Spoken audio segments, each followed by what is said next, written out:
Rasulullah sallallahu alayhi wa sallam was sitting with the Sahaba. And then he put his head on his forehead and he looked at the sky and said,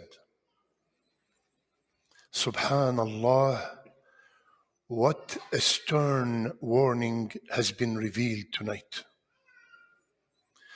The narrator of the hadith said, we were so worried and so scared.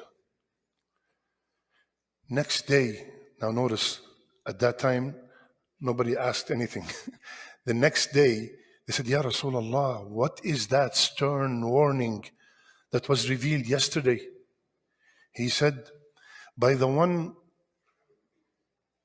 who's the soul of Muhammad in his hands, if someone dies fi sabilillah, then he came back and dies fi sabilillah, and he has a debt, he will not enter Jannah until the debt is paid.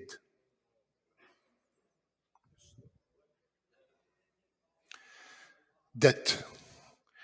We take the matters of debt very lightly. And I'm not talking about debt with riba. That's a completely different story. Regular debt. Rasulullah sallallahu alayhi wa sallam was asked to come and pray for janazah. He said, does this man have any debt? They said, 2 dinar, ya Rasulullah. 2 dinar.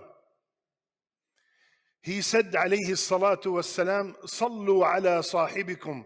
Pray on your brother. That means he's not going to pray on someone who has a debt. 2 dinar. Abu Qatada, radiyallahu anhu, said, Ya Rasulullah, I'll take care of it. Please, we all know for Rasulullah sallallahu alaihi wasallam to pray janazah on somebody, this is like a dream. Look how much they loved each other. Please, Ya Rasulullah, pray on him. I'll take care of the debt, 2 dinar. So Rasulullah sallallahu alaihi wasallam prayed. The next day, Ya Abu Qatada, did you pay the debt?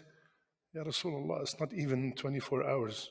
He said, make sure you pay the debt. Next day, Ya Abu Qatada, did you pay the debt? He said, yes, Ya Rasulullah. He said, now his skin is cool.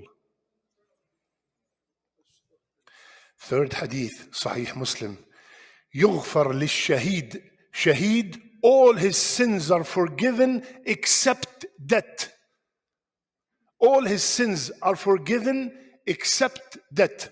Now, ya akhwan, there's nothing wrong with borrowing money, as long as 2 conditions. Number 1, you're borrowing it for a halal cause.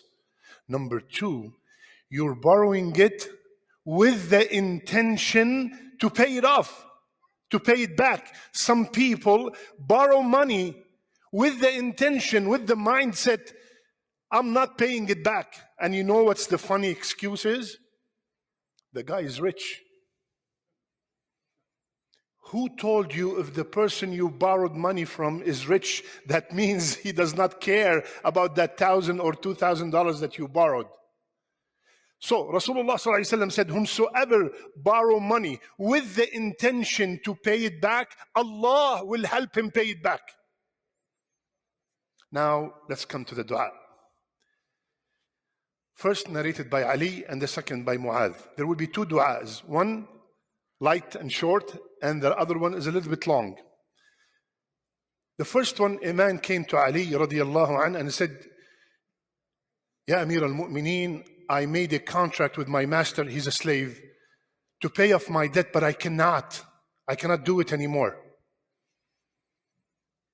Can you help me? He said, I'm going to teach you what I heard from Rasulullah sallallahu alayhi wa sallam, a dua, whomsoever says it, even if have the mountain of Sir, it's a mountain in Yemen, huge mountain, even if the debt as big as the mountain of Sir, will taken care of. What is that dua, Ya Ali?